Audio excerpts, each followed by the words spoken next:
पहले Mufasa the lion king का दूसरा ट्रेलर रिलीज हुआ था और उस ट्रेलर से हमें पता चला कि इस मुफासा और टाका की कहानी में विलन कौन है और ये भी कि ये टाका कौन है, और इसी से मुफासा और टाका की ओरिजिन का भी पता चलता है। तो चलो सब कुछ एक्सप्लेन करते हैं, जैसे कि मुफासा द लायन किंग्स में कैरेक्टर्स और उनकी स्टोरी क्या है और वो मुफासा और टाका की कहानी में कितने इंपॉर्टेंट हैं, और इस फिल्म के विलन को भी एक्सप्लेन करते हैं। तो सबसे पहले बात करते हैं इस फिल्म की स्टोरी क्या होगी। तो राफी की एक स्टोरी सुनाता है सिम्बा और नाला की बेटी को, और वो स्टोरी होती है मुफासा की जो बाप होता है सिम्बा का। तो मुफासा एक अनाथ बच्चा होता है और वो भटक जाता है और उसको मिलता है टाका जो सेम मुफासा की एज का होता है। तो टाका देखता है कि एक उसकी ही एज का लायन पानी में डूब रहा है तो वो उसको बचाता है। अब टाका का दिल बहुत ही साफ और नरम होता है और वो फिर अपने बाप और माँ को रिक्वेस्ट करता है कि मुफासा को वो अपने साथ रहने दें। अब टाका की फैमिली एक रॉयल फैमिली होती है और अपने बच्चे की ये बात मान लेती है। फिर मुफासा और टाका भाइयों की तरह रहते हैं। देन ये बड़े हो जाते हैं और फिर इनका सामना एक व्हाइट लायन कायरोस से जो टाका की फैमिली को खत्म करना चाहता है और शायद इसने टाका के बाप को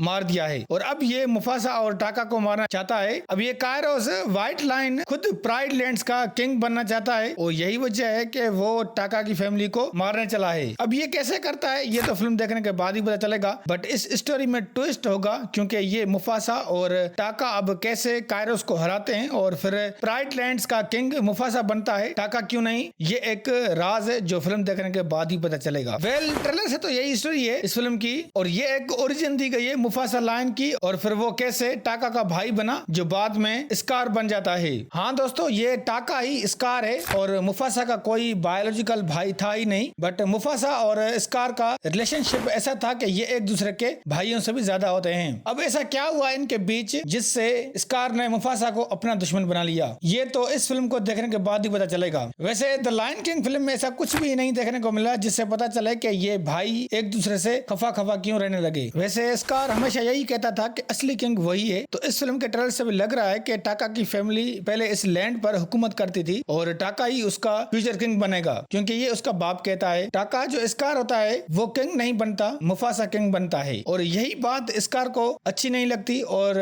यही वजह है कि वो द लायन किंग फिल्म में अपने भाई जिसे मुफासा को मार देता है और फिर सिम्बा खुद को ब्लेम करता है अपनी बाप की मौत का और वो भाग जाता है और फिर वहां का किंग स्कार ही बनता है। तो असल बात ये कहानी हमेशा से ही मुफासा और स्कार की थी। वैसे जब ये भाई थे तो दोनों ही बहुत ही अच्छे होते हैं, बट उसमें एक करप्ट बन जाता है और इसी फिल्म में देखने को मिलेगा कैसे टाका हीरो से विलन बना। वेल ये तो थे मेन कैरेक्टर, बट यहाँ और भी कैरेक्टर हैं जैसे कि राफी की। ये कैरेक्टर बहुत ही ईमानदार है क्योंकि ये हक और सच का साथ देता है और ये इस फिल्म में दोस्त बनता है मुफासा का और हमेशा ही उसको अपना दोस्त मानता है और उसकी बड़ी बड़ी मुसीबतों में साथ देता है और फिर उसके बाद मुफासा के बच्चों को भी गाइड करता है, सही और गलत की पहचान करवाता है ताकि वो अपने बाप जैसे सच्चे और ईमानदार बने। और इस फिल्म में ये स्टोरी भी वही सुना रहा है। फिर है सारबी या सरबी जो भी, सो इस फिल्म में वो मुफासा, टाका और राफी की दोस्त बनती है और ये भी इन्हीं के साथ ही बड़ी होती है। देन बाद में ये मुफासा की वाइफ बनती है और ये भी मुफासा की तरह बहुत ही ईमानदार और दयालु होती है। और मुझे लगता है कि इसी फिल्म में हमें ये भी पता चलेगा ये टाका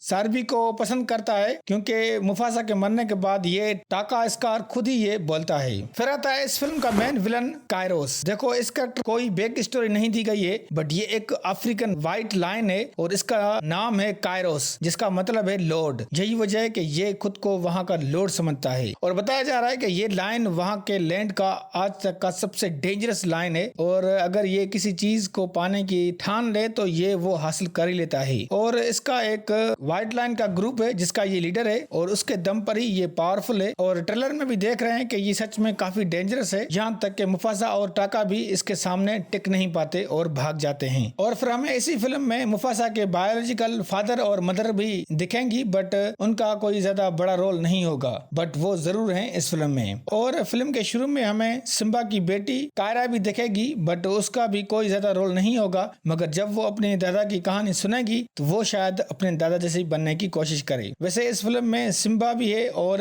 नाला भी है और दूसरे भी कुछ कैरेक्टर हैं, बट उनका ज्यादा इम्पोर्टेंट रोल नहीं होगा, जस्ट उनका हम ये कह सकते हैं कि स्पेशल कैमियो है। सो कहानी और कैरेक्टर तो यही है। वैसे इस फिल्म का दूसरा ट्रेलर बहुत ही आउटस्टैंडिंग है और मैंने इसका हिंदी में ट्रेलर देखा जिसमें शाहरुख खान, अब्राहम और आर्यन का वॉइस है जो बहुत ही अच्छे लग रहे हैं और मैचिंग भी है। वैसे ये फिल्म बहुत ही अच्छी लग रही है। ये बॉक्स ऑफिस पर बहुत ही बड़े रिकॉर्ड बनाएगी, बट इंडिया में भी ये बॉक्स ऑफिस पर रिकॉर्ड जरूर बनाएगी, क्योंकि भाई शाहरुख खान का वॉइस है और साथ ही उसके दोनों बेटे के भी। अब आप ही समझ लो कि शाहरुख खान के फैन फॉलोइंग है, जिसकी वजह से इंडिया में भी ये फिल्म अच्छा खासा बिजनेस करेगी। बाकी अगर हम इस फिल्म के VFX की बात करें तो भाई वो बहुत ही आउटस्टैंडिंग है और एकदम रियलिस्टिक लगते हैं। ये मैंने पहले भी अपनी वीडियो में कहा था। तो VFX से तो कोई भी आपको शिकायत नहीं मिलेगी और शायद यही वजह है कि इस फिल्म का बहुत ही हाईली बजट है। और इस फिल्म का जो साउंड और म्यूजिक है वो भी बहुत ही कमाल का है और बड़ी बात के वो ओरिजिनल है। इस फिल्म में जितने भी आपको गाने सुनने को मिलेंगे वो सभी के सभी ओरिजिनल हैं, जो इस फिल्म के लिए खास बनाए गए हैं और यकीन करो वो भी बहुत ही कमाल के हैं। तो ये फिल्म बिल्कुल बच्चों वाली है, बट ये फिल्म यकीन करो कि बड़े भी अगर देखेंगे तो उनको भी इस फिल्म की फिलोसफी समझ में आएगी। तो भाई ये फिल्म रिलीज होगी इस साल 20 दिसंबर को सोनिक 3 फिल्म के साथ इसका क्लैश होगा। दोनों ही ये फिल्म एनिमेटेड हैं, तो इन दोनों का बहुत ही बड़ा क्लैश होगा 20 दिसंबर को। वैसे ये फिल्म तो बहुत ही तगड़ी है और बड़े लेवल की है, तो शायद ये फिल्म आसानी से क्लैश विन करेगी, क्योंकि भाई इसका पहला पार्ट ही बहुत ही ज्यादा सक्सेस गया था। तो कोई डाउट नहीं ये पार्ट भी सक्सेस जाएगा। वेल तो भाई जब ये फिल्म रिलीज होगी तो हम देख ही लेंगे कि ये फिल्म कैसी है और कितने रिकॉर्ड बनाती है। आई होप कि आपको ये वीडियो अच्छी लगी होगी। अगर वीडियो अच्छी लगी तो लाइक करें और हमारे चैनल को जरूर सब्सक्राइब करें।